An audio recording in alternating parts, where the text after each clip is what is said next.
Hey, everybody, what's going on? Our guest today is Olympic weightlifting champion. He has been a Division I strength and conditioning coach. He's an author. He's a motivator. He is a leader in the field of fitness, especially kettlebells, and has helped countless people from all walks of life get into the greatest shape of their life. We want you to welcome this morning, Geoff Neupert. Geoff, welcome to the show. Hey, John, thanks for having me. It's great to be here.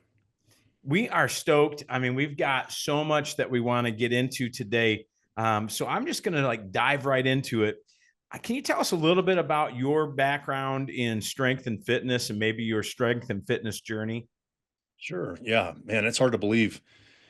Sitting here, I've been doing this for, I started training when I was 16. And so that was 1989. So I'll let your listeners do the math on that. And I did that. I got into strength training because I'd broken my arm wrestling my junior year of high school. And I wanted to make sure I did not miss our wrestling championship my senior year. So I just dove in head first, did everything I possibly could to get as strong as possible with the limited knowledge I had, which back in the day was what were your friends doing on the wrestling team? What could you find in the bodybuilding magazines? And were you fortunate enough to have an older gentleman in the gym take you under his wing? And so, that's basically what happened. And that summer, I went from about 145 pounds to 160 pounds, and it made a big difference on the mat, let me tell you.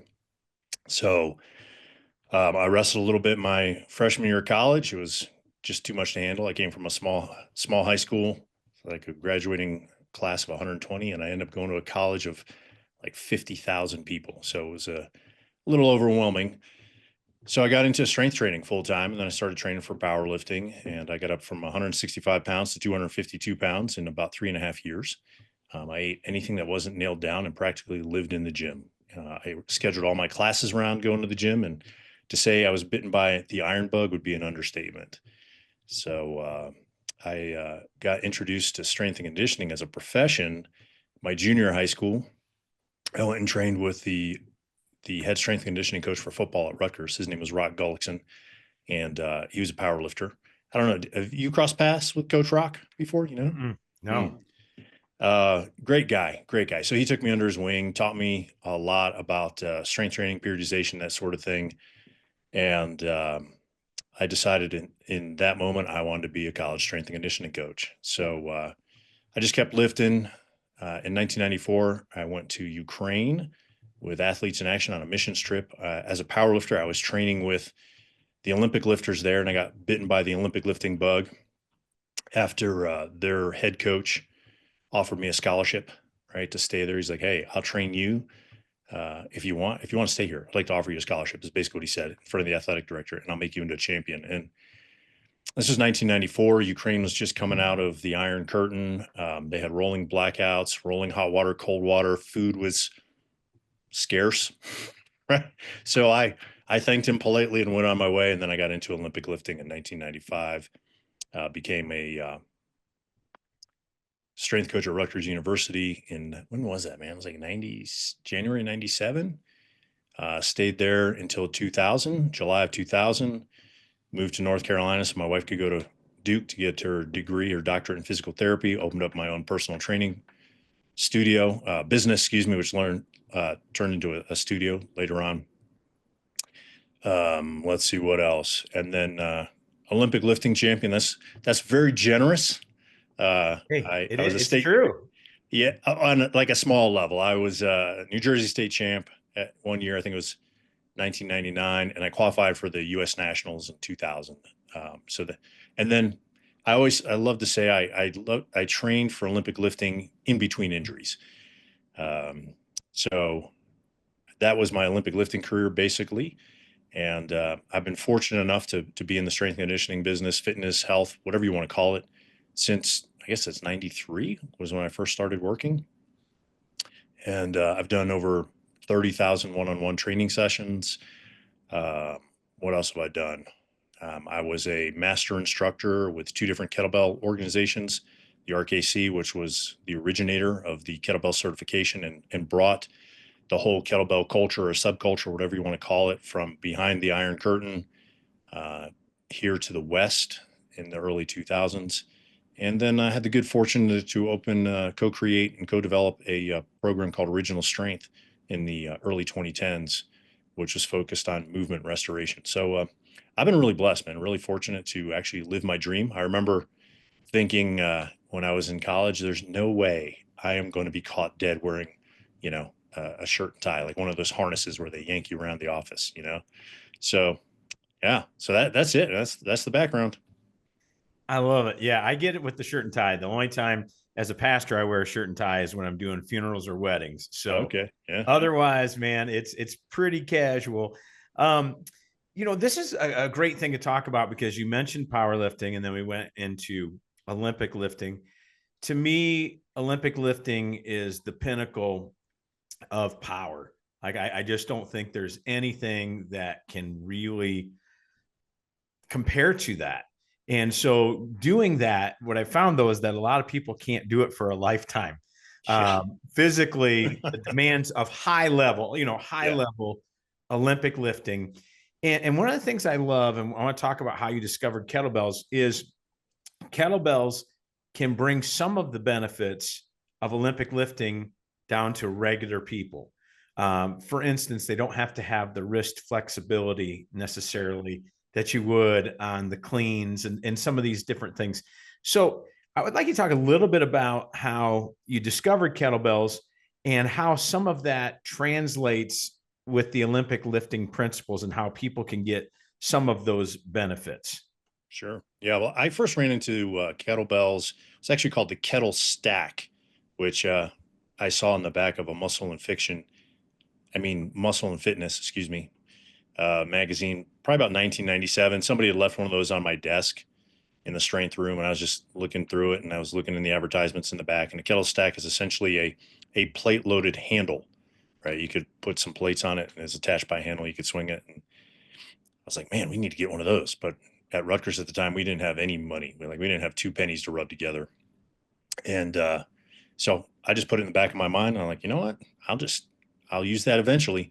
And the reason that popped in my mind is, like you said, with the Olympic lifts, it's tough on the wrists, it's tough on the shoulders. And I was using them a lot with my athletes, especially my wrestlers. And those guys were the most inflexible wrists, shoulders, elbows, whatever, right? And teaching them the Olympic lifts, that juice just was not worth the squeeze, right? So we ended up doing clean pulls, that sort of thing, instead of full cleans. I ended up getting heavy dumbbells and teaching them the Olympic lifts with dumbbells. So it became dumbbell lifts. And then I guess it was 2001 or so, back in the muscle media 2000 days, right? John and Pavel were advertising their Russian kettlebells in the back of that. And I was like, man, I'm gonna get some of those. When I have the spare cash, I'm gonna get some of those. And so around 2002, I picked those up, started using them with my clients, and the rest they say is history. And the beautiful thing about that is the thing that struck me most in reading Pavel's original book was he was unequivocal in stating that you did not need specialized equipment nor specialized coaching in order to use the kettlebell. And time has kind of proven that wrong, because obviously Russians have a different physical background than most Westerners, especially Americans. So we tend to have slump shoulders and tight hips and glutes that don't work. So we do need some help on that. But as far as the benefits go, it was beautiful because I took the concept of training for power, like you mentioned, Olympic lifting being the pinnacle of strength sports and power sports. And then I took my wrestling background as a wrestler myself and then training wrestlers, and I merged the two into using kettlebells and into kettlebell training. And that shaped my philosophy. So a lot of power endurance, a lot of strength endurance work. And my clients loved it. And they still do, right? I mean, they get in really good shape. And we define that as getting stronger, like measurably stronger, measurably leaner, measurably more muscular, having more cardiovascular, cardiorespiratory fitness, better flexibility, better mobility, like the whole enchilada. It's measurable in using kettlebells. And so kettlebells are great because they take all the modalities and they collapse them into one thing, and they become a time efficient, big bang for your buck tool. So that's why I like using them. And that's how I use them instead of Olympic lifts. For sure. And I love that. We talk a little bit about this. I loved back in the day. And of course, I ended up getting to write for Milo, but Iron Mind, I got, I had to buy a gripper because they said only a certain amount of people can close these grippers. So, that first, I was just a young buck. So it's like, oh, I got to buy that. But in the back, they had the kettlebell handle. Yep. And yeah, that was it. Yeah. Oh, so that was the kettle stack. Yeah, the kettle stack. Okay. So it was from Iron Mind. Yeah. So I went to a welder and had him make one of those for me. Nice. And I just bought the collars from Iron Mind. Okay. But I absolutely destroyed my forearms. Didn't know what I was doing. It was the swing snatch. So I was just like doing a swing. Yeah. And letting that thing plop over there, every time in the big old plates. And then my first kettlebell, once I bought Relax and to Stretch because I saw it in the back of a powerlifting magazine. Yeah. I said, who is this guy? And so once I started to understand about kettlebells, I get my first kettlebell. I bought, of course, the 70. You have to buy the 32, so it was like I only have one kettlebell and, snatching that thing without training, it was a beast. I loved it, but I was hooked right from the beginning. And that was the thing. I didn't really focus on swings right from the beginning. You just want to throw that thing over your head. And, I was outside throwing it. We were doing all kinds of crazy stuff, but through that, you learn, the sport grew, the education grew, the understanding grew. I said, my mentor was Jon Brookfield, and, his instruction is like, well, you just do it. Yeah. You get up, you do it. I remember going home and going to his house at one time, and he had all the max kettlebells. So he had some of the big beast ones. And I think I shared the first time I tried to press the baby. I think it was, 150-pound kettlebell. I think they made it out of a medicine ball as far as the mold, if I remember right. Yeah, I think it was your medicine ball or basketball. Basketball. Yeah. Yeah. And I still have that in my basement. But back in the day, I didn't know you could use two hands to clean a giant kettlebell. Right. I was like just ripping myself to shreds, every day. Yeah. I used to lift every day, heavy, doing that style, much more educated. And, years, decades literally later, the kettlebells are just a foundational part of my training. A lot of your programs are just fantastic, what we're going to get into in a minute. And speaking with that, we got this broad age group that listens to the show and watches the show. We've got a lot of young athletes. We've got a lot of older athletes, and kettlebells are great for everybody. But specifically, there's a lot of challenges for people once they get into their 30s and 40s, especially me in my 50s. What are some of the biggest challenges that you see for men and women in their 30s, 40s, and 50s? And let's talk about some things that they need to look for when it comes to picking a training program. Yeah. I said, for instance, I cannot train the way that I used to, even in my 40s. I mean, we joke about this. I remember warming up for squats with 315 on the bar. That was your warm up. Yeah. That's how you get loose. You get under the bar and you warm up. Those days are gone. It can still lift heavy, but it's a totally different thing. Let's talk about, because you are an expert in this, challenges in the 30s, 40s, and beyond. Yeah, I wish I weren't an expert in this, honestly, but I had to go through it myself, right? Like by the time I was 32, I remember lying in bed, and I woke up one Saturday morning and I just couldn't move. I was stiff as a board, and I had this thought, like, man, I feel like I'm 62. Like, if this is what I feel like at 32, what is 62 going to feel like? I better fix this.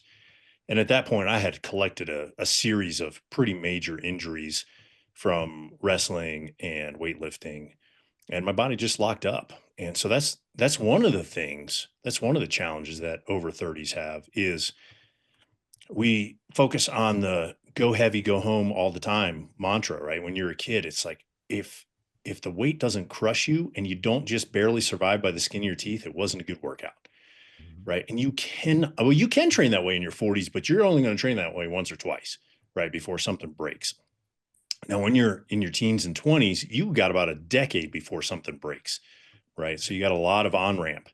And unfortunately, I think I compressed and collapsed that period of time. So that's one thing, is you can't train with the go heavy, go home mentality all the time, right? you have to realize that what worked in your teens and 20s, not going to work in your 30s, especially in your 40s and 50s, because when you're in your teens and your 20s, right? Like the world is your oyster, so to speak. You're not married, you don't have kids, you don't have two mortgages, you don't have two car payments, you're not getting paid 40 hours a week, but working 70, right? You're not running around to your daughter's gymnastics meet, right? And your son's Brazilian jiu-jitsu meet, right? You're not taking them to practice 5 nights a week and twice on Saturday. Like those things just don't factor in to the equation. And you might be thinking, well, yeah, that's true, but why is that important? Because that's all stress, right? And all your body knows is stress. Weightlifting is a stress. Strength training is a stress. Not being able to pay your bills is a stress, right? And so essentially in your 40s, if you think of stress as a cup, like your stress cup is like almost to the top. But when you're in your 20s, man, you just have like a little ring around the bottom and you can fill that thing up with whatever you want. And so I think that's the number one biggest thing, is realizing you cannot train at 30, 40, 50, 60 and beyond like you could as a 16-year-old, right? I mean, I remember I came home from college one year and I went and I had a great chest workout. And I woke up the next day and my chest wasn't sore. And I thought I'd done something wrong. So I went and repeated the chest workout, right? Like who does Yes. that? But you can do that when you're 19, 18. I think I was 18, right? You could do that when you're 18. There's no way you're doing that at 45 or 52 or 53, right? No way. Like you'll do it once, and that's it. But that was common ground. So I think that's the first thing. And then the second thing, or the second thing is literally finding the time to train as you look in that schedule. And you go, oh my goodness, right? I used to, when I was in my 20s, man, I'd go to the gym and I was there. Monday was bench day and Tuesday was squat day, which most people put off till Friday. And then they skip on Friday because they're going to go out and party with their friends. But anyway, it's, Monday, bench day, international bench press day, squat day. And then Wednesday, maybe you take off, maybe you do shoulders and arms, right? You come back Thursday, you repeat the cycle. Friday, maybe you're on a different 4 or 5 day split and it's deadlifts and you got all the assistance exercises and you look at your gym time and from start to finish, you're in there 2.5 hours, 5 days a week, right? That's great as a single guy and you can make some really good gains. But if you're a husband and a father and you want to stay married and keep your kids, you better not be doing that unless you're independently wealthy, right? And you have a home gym and your kids can come in and interrupt you, right? Or you're one of those 4:30 a.m. guys and you're up before the roosters and the sun and before your kids and your family. So most guys, like they look at their schedule with that type of schedule, like I just don't have time to train like that. And because I don't have time to train like that, I guess I can't train. So I guess I'm just going to turn into a gelatinous blob until I get put on statins and all that stuff. And then I'm going to kick that can down the road and hopefully I'll have the time and the energy when the kids are out of the house to do something about it. And as one of my mentors says, hope is not a course of action, right? So we have to readjust our expectations. And what I found over the last 20 plus years in working in this demographic is that you can get like in really good shape training as little as 60 minutes a week. You're like, wait, what? 60 minutes a week? Is that one 60-minute workout? No, like 4 15-minute workouts, 3 20-minute workouts. That's about the average. Up to 3 30-minute workouts, so 90 minutes a week. And that's the benefit of kettlebells is, again, it takes all those tools and takes all those modalities and it compresses it into one great big end result, for lack of a better term, right? So you don't have to go to the weight room and do your strength work for 30 minutes and then go get on the cardio machine for 30 minutes and then go do your stretching afterwards to cool down for another 15 minutes and get in the car on either end. So, now you're at an hour and 45 minutes. You don't have to do that. You can do all that in 90 minutes a week, 30 minutes at a clip. So that's the second thing, finding the time. And then the third thing is if you're in that first group and you're like me and maybe like you, I don't know, but I got injured. Fortunately, I'm past the injury recovery stage. So I'm not injured anymore, but a lot of guys our age, they're trying to figure out how do I work out with these injuries or around these injuries, and they don't know how to, right? So that's another big deal. How do I work out around these injuries? How do I work out without creating more injuries? And again, kettlebells to the rescue, along with some judicious and strategic restoration work. You can get a lot of work done and a lot of injuries rehabbed in a short period of time. So those are the top three. And then sliding in for a bonus number 4 would be eating healthy. Right. So I read a stat in the last couple of years that according to the NIH, 73% of all Americans fall into the overweight or obese category. And so, I mean, that's 3/4 of Americans. So that's a big problem. And, that's if you want to get healthy and live a nice long life, you better address that. And again, people, they're super busy. They don't have time, or they think they don't have time. And so they hit the drive through and they, you know, good enough is good enough because I'm hungry. So I'll take that Whataburger or, you know, In and Out or Big Mac or whatever. And again, they kick that can down the road until they're our age or even older. And their doctor says, hey, congratulations. 3/4 of your arteries are now blocked. And we're going to have to do a cabbage, right? Coronary artery bypass graft, which then presents itself with a whole nother series of issues, right? So I'd say those are the top 4 things facing people our age, people in our age group, excuse me. And I love that because, we have people that get very frustrated when they try to train the way they used to. For instance, even up till probably 3 or 4 years ago, I was doing kettlebells, but I still was doing barbell, and I still do barbell lifting. But, on upper body day, we're starting with the bench press. Absolutely. We're going to flies. Then we're switching to the band bell, where we've got the elastic bands bouncing on there, the earthquake bar, because we got to do some stability work. Yeah. And then we're doing cable work. And then we're doing another set for arms and triceps and forearms. And then we've got to do a finisher and then something else. Everybody's like, so we find out it's like this workout's taking like 2.5 hours. And you're just not recovering and you're not building muscle. What I found is by scaling back, actually making bigger gains. And we're going to talk about with how that's just brilliant with a lot of your programs. I also like that if people were to talk about how your programs work, if they will stick to it and not quit, they're going to find out. We talked about the stress cup. I was speaking at, I think it was at one of the Dragon Door conferences. We were talking about stress cup. And one of the advantages to kettlebells is it makes your stress cup bigger, which you can handle because you're putting the right amount of recovery time in there. And then the other thing, which we didn't hit on a whole lot, but is the type 2 muscle fibers, which we'll get into. And that is a great thing when you're older to be able to tap into those because traditional training won't. And I really do want to talk about this time thing as well as mobility and with injuries. And like I said, there was a point, and I remember this so clear, especially, and I'm still want to pull trucks and still do that stuff. But when things were getting at the pinnacle of what kettlebell training for me, I remember I was doing as a finisher 5 days a week, the secret service snatch test. And I'm like, stupid man. Now I look back at that and thought, that's way overkill. Yeah. You know what I'm saying? That was, but you chase that feeling of getting fried. Right. And that's really what was happening, is that I was going through all this stuff and saying, if I don't feel fried, if I can move the next morning, I did something wrong, and that's just got that whole diminishing returns.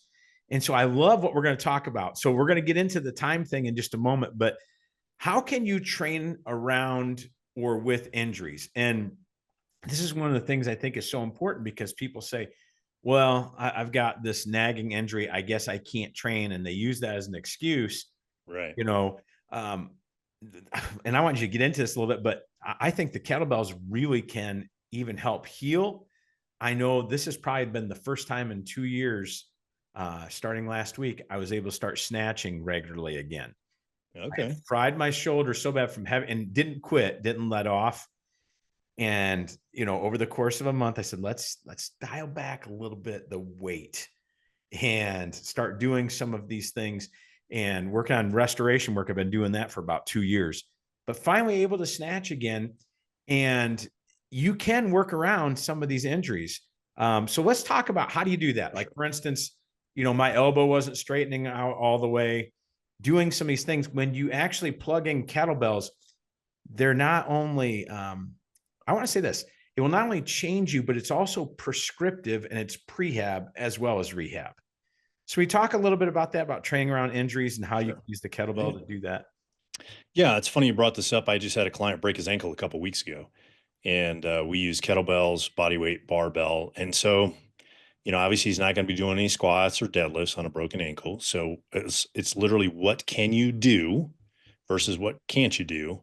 And then you just find variations of what you can do, right? So he was doing double kettlebell clean and press. He's a physician. He's 180 pounds, 55 years old. He's doing double kettlebell clean and press with a pair of 28s, clean and push presses with a pair of 32s. And so, he's feeling really good and he's disappointed because obviously he can't do that. So we backed him down and I made him do V-sit. You're sitting on the floor with your legs spread out in the shape of a V, single arm presses, right? Now, why that? Because that's going to punish his midsection, take his legs out of it. And when he comes back to the press and the push press, he's going to have a much stronger midsection. He's also going to be able to balance asymmetries between his left and right sides that may have crept in there, right? Because we've been doing a lot of doubles work versus singles work. And you know what we did? We found some asymmetries. We found that he is about 2 reps behind on his left side compared to his right side. What do you mean 2 reps behind? So on a set of 10, he can do a set of 10 easily on the right side, but he gets to 8 on the left side in the struggle bus. He gets on the struggle bus for 9 and 10, right? Like 9 and 10 are tough. So he's got about a 20% discrepancy. And that's good to know because those discrepancies will hold you back in reaching higher strength levels. And we don't want a discrepancy more than about 5 to 10% max. And we found one that's looking like it's 20%. So it's good to be able to adjust that. So there's one example of how to work around injuries. One of the reasons I love the kettlebell so much is because that offset handle creates more tension in your muscles and tends to center or centrate your joints a little better than a dumbbell. And as a result, you get more muscular activation, which makes your body use more energy. And for many of us, it actually makes the exercises feel harder, right? So a dumbbell press feels easier to most people because you got the handle here and here, or excuse me, you got the handle here and you got the weight on either side of the fist, and you're just balancing the dumbbell like this, but you put a kettlebell in your hand and the weight sits back here, and most of the weight sits back here, right? And so the kettlebell is trying to break your wrist backwards and pull your shoulder out of the socket. So you have to resist that. And by doing that, it opens up a whole new world of muscle activation that you don't necessarily get with a dumbbell or even with a barbell. Primarily the lat, right? Your pull-up muscle. That's a big one. Also, the muscles surrounding the shoulder blade that fix the shoulder blade in place, like the rhomboids, those get hit pretty well with the kettlebell press, for example, compared to a dumbbell press or barbell press. So I think those are some of the big reasons that the kettlebell is so good for restoration work and working around injuries, is because it identifies asymmetries between sides better than a dumbbell or a band, and it recruits muscles that you wouldn't necessarily recruit in the proper order, in the proper fashion, right? Using traditional implements. And because you're doing that, not only are you strengthening those muscles, but from a calorie perspective, if your goal is to quote unquote lose weight or burn fat or whatever, you're going to burn more calories by using more muscles, right? So it's like the best of all worlds. You improve your mobility, you improve your flexibility, improve your strength, and you improve your calorie burning if that sort of thing is important to you. Which, by the way, if you're injured, it should be, because typically when you're injured, you slow down, right? So you burn less calories and you eat the same or more food because you're bummed out. So you have some comfort food, right?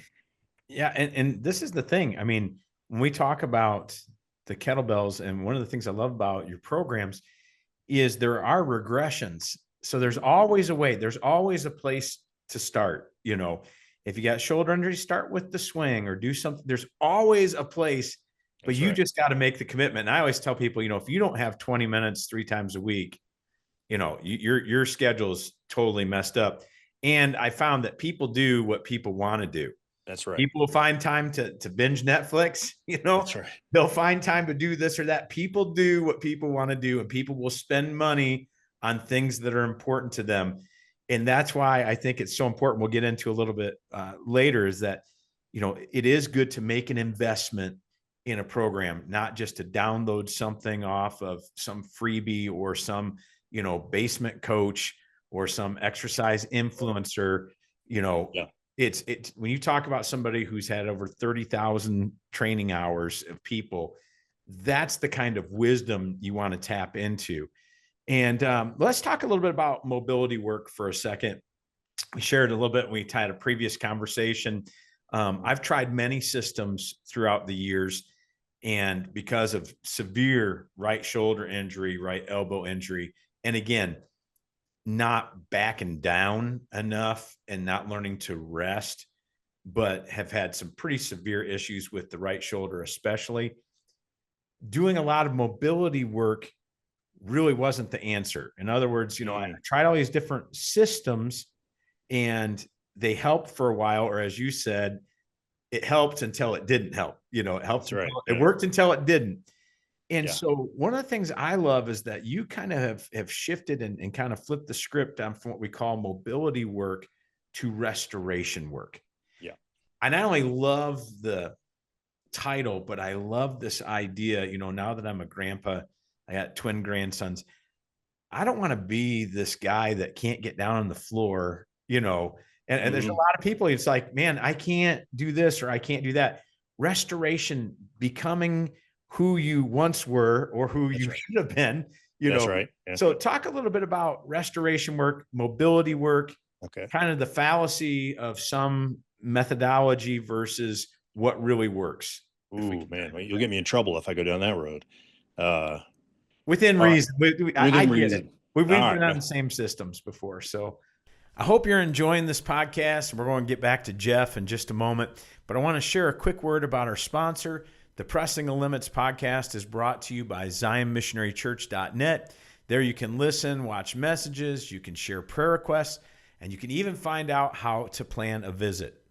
Yeah. I think one of the most important things to remember, and I probably should have mentioned this before, but at our age, at our advanced age, right? At any age, if you damage a joint, you damage the function of the muscles surrounding that joint, right? Which then limits your ability to move the way you want to move. Now, you can either actively damage a joint or passively damage a joint. What do you mean by that? Well, you could be running down the field, right, playing football, and you get tackled, and the guy hits you in the knee and blows your ACL. That's active. What's passive? Passive is I'm just sitting on my keister for 20 years, surfing the computer, right? And I stiffen up and I lose function of that joint through its full range of motion. And then I'm trying to work around that, right? So if you don't have full range of motion, full function of your joints, then you have lost access to your ability to move the way you're designed to move. Does that make sense? Absolutely. And so that becomes a priority, especially for guys over 30, 40, 50, and 60. And that just doesn't really register when you're 18. You're like, what is that stupid joint mobility, flexibility nonsense? I don't need that. Watch this. I'll grab 315 and squat it, right? The old pop the clutch method, right? So mobility work, in essence, is the concept of moving a joint through its full intended range of motion, and in doing so, keeping joint health. Now, many people approach mobility work as opposed to restoration work, which we'll get in here into a minute, by doing things like joint circles and joint figure eights and joint clovers or shamrocks or whatever you want to call it. So moving joints. And that's fine. And there's nothing necessarily wrong with that because joints are supposed to move. But where that does go wrong is when those joints have stopped moving and you try to move them in a way that you can't move them anymore. And the biggest problem with doing that is your body has lost the momentary ability to what we call stabilize itself. This is a concept called proximal stability, which is the ability to stabilize the spine and the pelvis. Why is that so important? Because your central nervous system is housed in your spine and your skull and then fixed on your pelvis. And without a central nervous system, you don't live. Right? So your body's number one priority is survival first, performance second. And so it wants to protect the nervous system.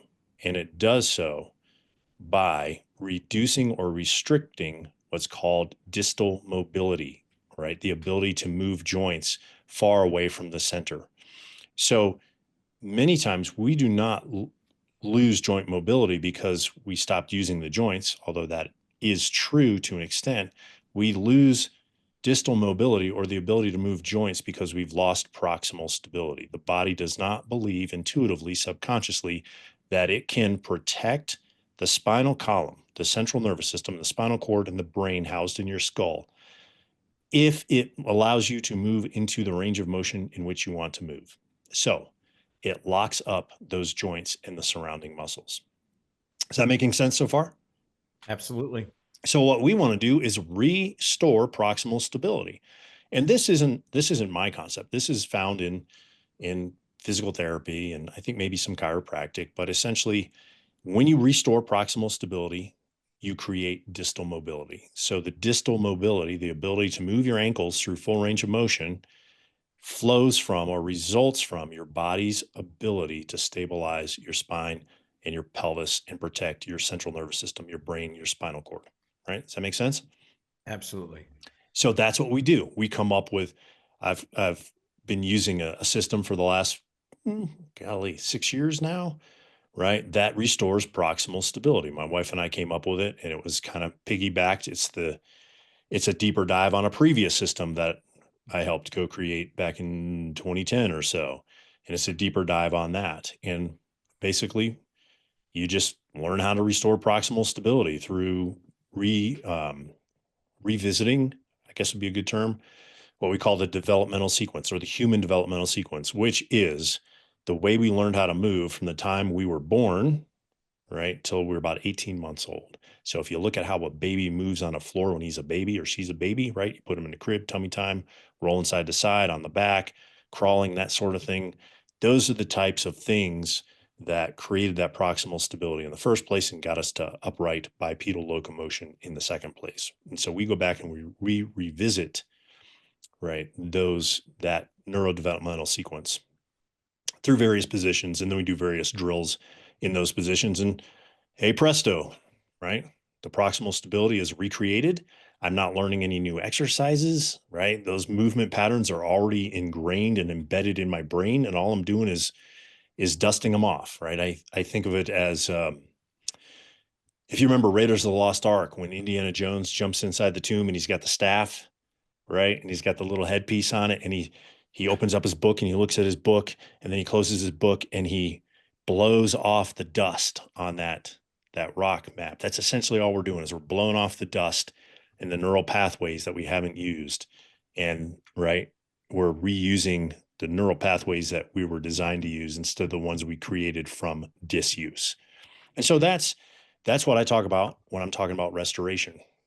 Okay. Because I've tried all the mobility stuff and it worked until it didn't. Yeah. And I love this idea, the whole idea of restoration, of restoring lost movement. And it's one of these things, if you will put in the time, the dividends, the payoff. I know I'm sounding like, a salesman here, but that restoration work has been one of the biggest payoffs when I talk about bang for your buck, investing time by doing that. Because again, coming from a background where you never warmed up, that warm-ups are just little lighter weights. That's how That's you exactly right. Yeah. So where you never did that, to actually restoring stuff and having some of the best sessions of my career are when I spend the time to put in the restoration work. Everything works better. Everything functions better. And I don't want to give too much away, but folks, if you think about babies and you think about how heavy that head is, compared to the rest of their body, and the head control and the body control and how all that works, God knew what he was doing when he put these patterns into our bodies. And so you want to check that out. And that's a big part of being able to do kettlebell movements. And so let's get into it. Restoration work, a lot of these systems we've been talking about can all be found on Chasing Strength. And I'd like to talk about two things. One, Chasing Strength, and then two, and we could talk about a different program, maybe on a different time. One of the most successful game-changing programs, the Giant. So can you talk a little bit about why you created Chasing Strength, some of the things that people can find on there, and then let's jump in and get into the Giant a little bit. Okay, sure. Yeah, I created Chasing Strength. It was actually just a blog, the old blogspot.com. It's actually still there, chasingstrength.blogspot.com. In, I guess it was mid 2006. And it's just a way to document my restoration process using one of these mobility systems. So, man, that was 19 years ago. And then I bought the domain name, struggling, domain name. Say that like 5 times fast, right? I bought that probably 2009 or so, and then just turned that into a brand because I don't ever believe you're strong enough, right? And you can always be stronger in some way, shape, or form, hence Chasing Strength. And so really it was just done to document my progress and the return to my sport of choice at the time, which was Olympic lifting. And then, as I said, it became a brand where I just rallied like-minded people, right, around the concept that you don't have to get weaker as you get older, right? A lot of my clients and customers are in their 60s and 70s. And I routinely get emails from guys in their mid 60s who are like, man, I didn't think this was possible. I'm doing things that I haven't done in, years. I'm stronger now than I ever have been. In fact, probably a couple months ago, I got an email from a guy who was doing a very popular program. And he said, hey, I did this very popular kettlebell program 20 years ago, and I was able to get 75 reps on each side with a 24 kilo program. Well, I just used the Giant, which we'll talk about here in a second, and I was able to get 75 reps with a pair of 24s. He said, now 20 years ago, I was 53. Now I'm 73, right? So thus proving you can always get stronger as you age if you know what you're doing and you take care of yourself and you use proper programming. So that gets us to the Giant. The Giant is one of my most successful programs, probably because it's super simple. It covers all the bases that we just talked about, right? It's time efficient.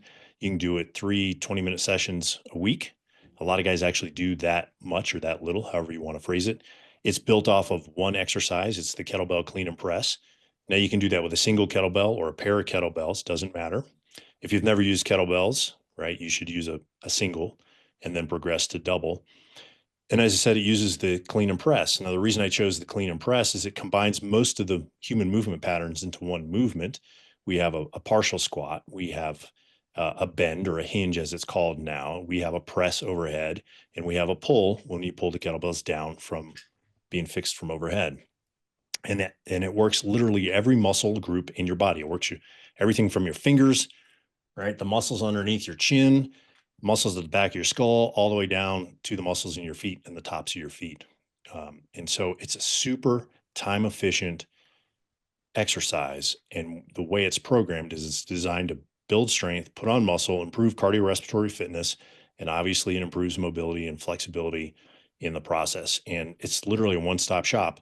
And guys are shocked. They are literally shocked at the results they get from using it. And so that's the Giant in a nutshell.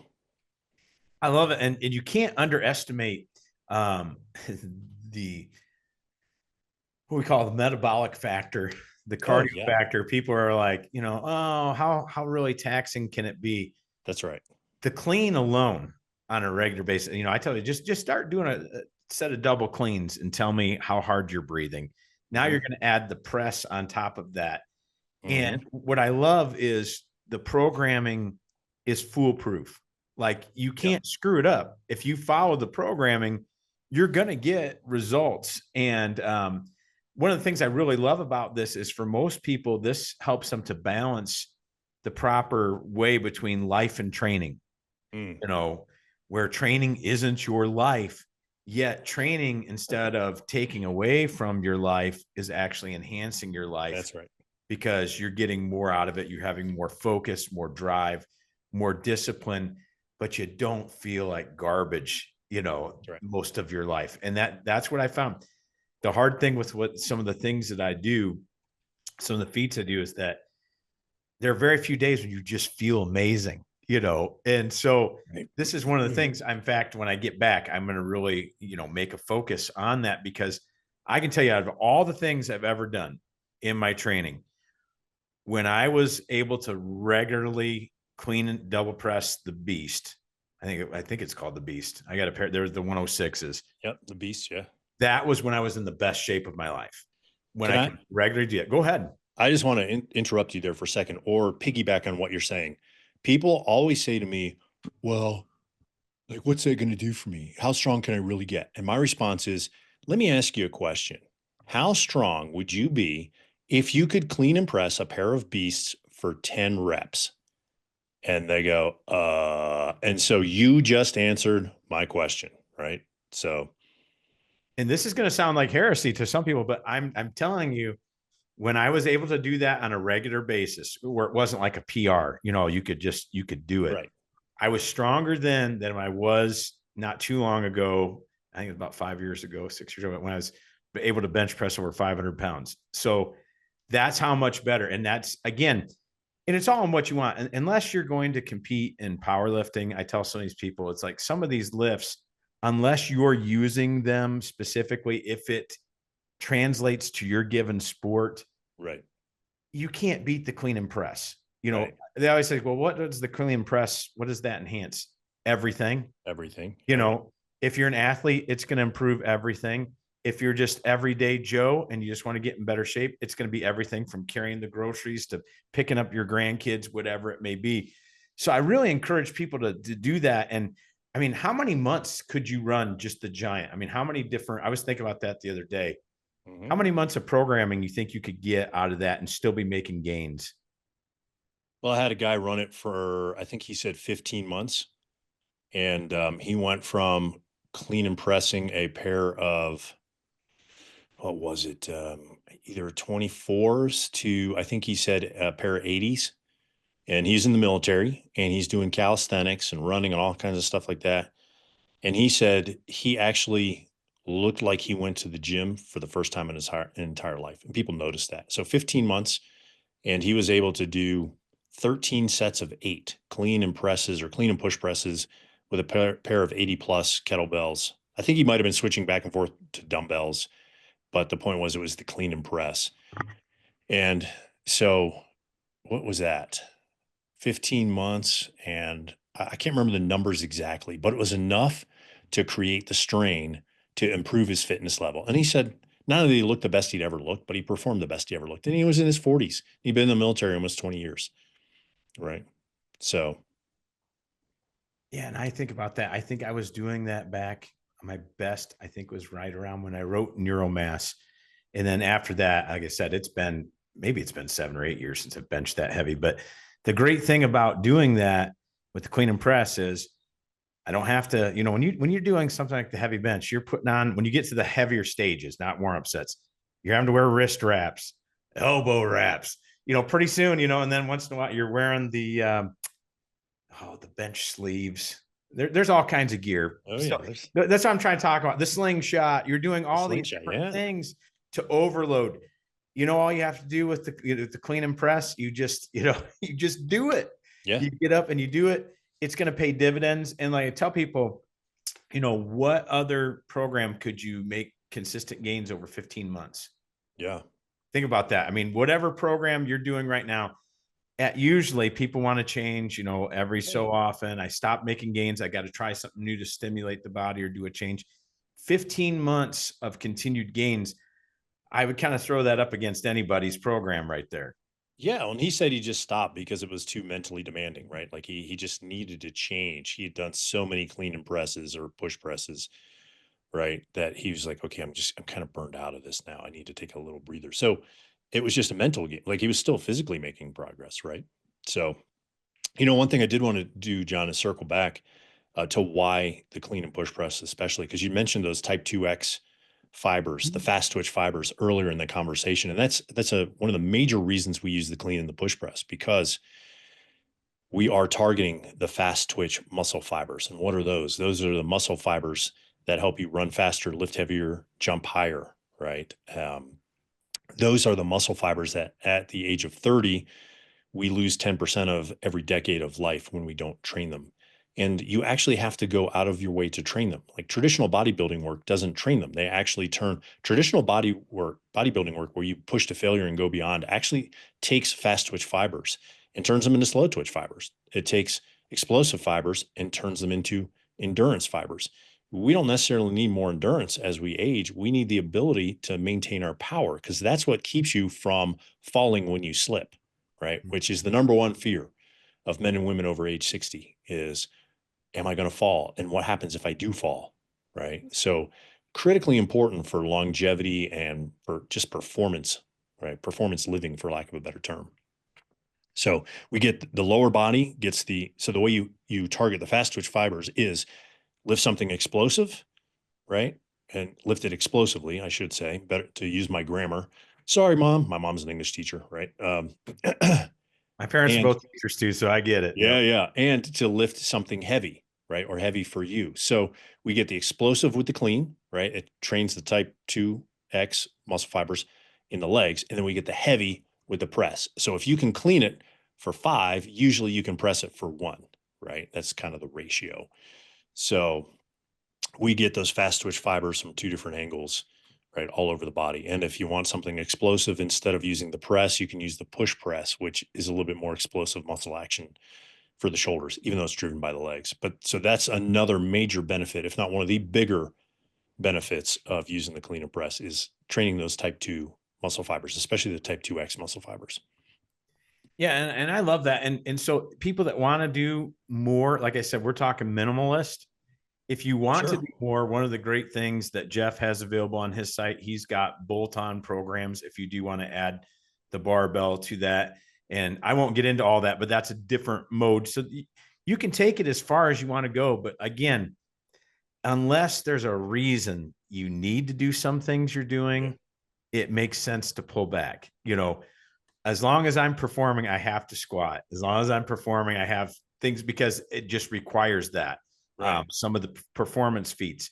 But for most people, they would get so much out of a clean and press program or a snatch program, which we'll talk about hopefully at a different time.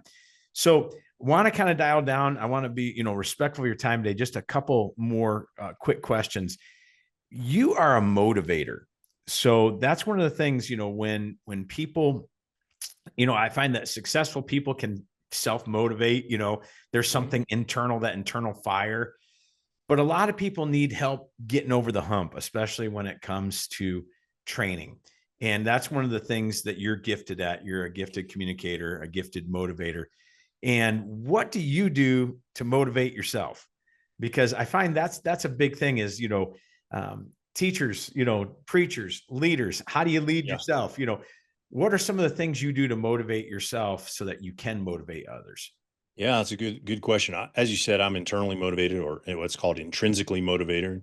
And so that means I don't rely on outside influences for my motivation. Yeah, I mean, sure, sometimes I like to throw the Rocky soundtrack on, right, while I'm working out. But really, for me, it was decided who I wanted to be versus who I didn't want to be, and that happened at a very young age.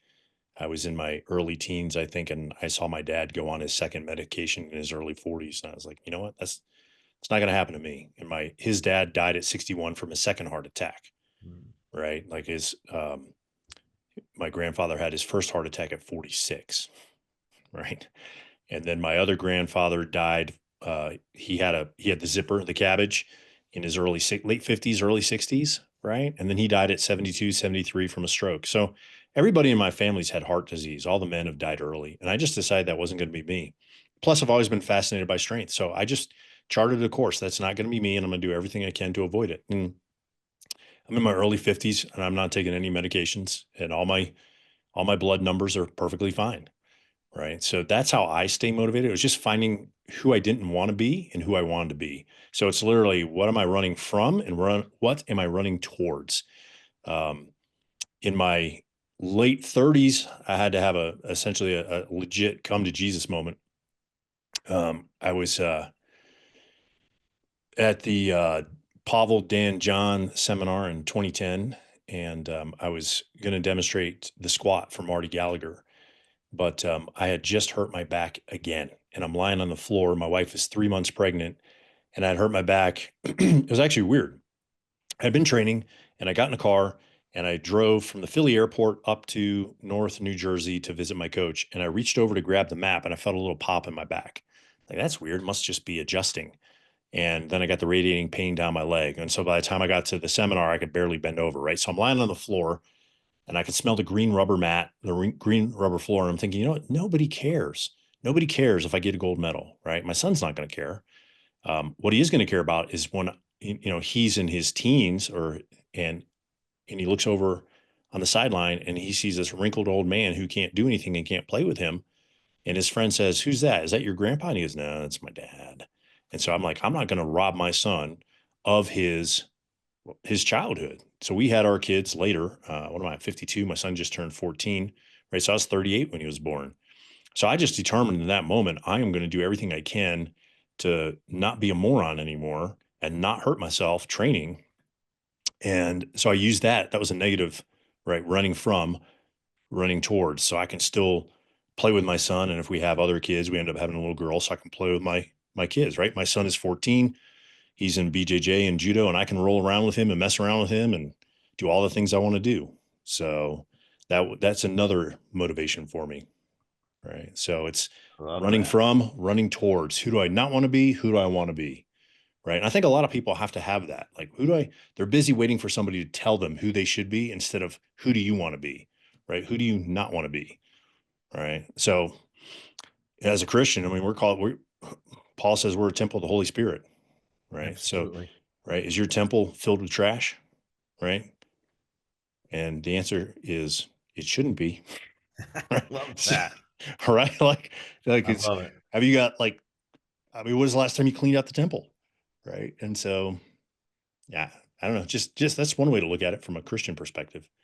So last couple questions, we'll tie them together. Is what's one thing that people could do today that would drastically improve their lives? Just one thing, not like, I think so many times we come at people and we say, if you do these 100 things, you're going to turn out great. In leadership, a lot of times, we just throw so much stuff on people. But if somebody's saying, I just want to start, what's one thing I could do? Yeah. And then the second part of that is, where can people go to find more about you? Anything else you'd like to share? And Chasing Strength, given a little bit there, because I really want people to dig in and check you out. So those two questions, if you could, please. Yeah, sure. So the one thing is get clear on the vision you have for your life. Like, how, from this moment on, who's the person you want to be, right? From a Christian perspective, who's the person God has called you to be? And are you living up to his call on your life, right? Write down the vision that you have for your life, right? Make it as clear as possible. Go back and revisit that vision daily. Well, that sounds really new agey, Geoff. I don't know, man. No, it's not. Listen, the new agey, those dudes just stole everything from Jesus and like erased his name, right? So go read Habakkuk 2. Isn't it Habakkuk 2 where it says, write the vision on tablets, make it plain, right? Wait for it, though it tarry, it will come, right? That's Habakkuk 2. God is he's not new age. There's nothing like, God created everything. The new agers just stole stuff, right? The devil never, he doesn't create anything. He's a counterfeiter. He's a thief and a liar, right? So do that. Figure out, who do you want to be, especially in context to this health and fitness, right? How do you want to get there? And then figure out a way to get it done. So that's the one thing, right? And then as far as Chasing Strength goes, yeah, you can find, you can go to my website, chasingstrength.com, and you can poke your way around there, figure out a little bit more about find out a little bit more about my philosophy. I think we covered it pretty well here.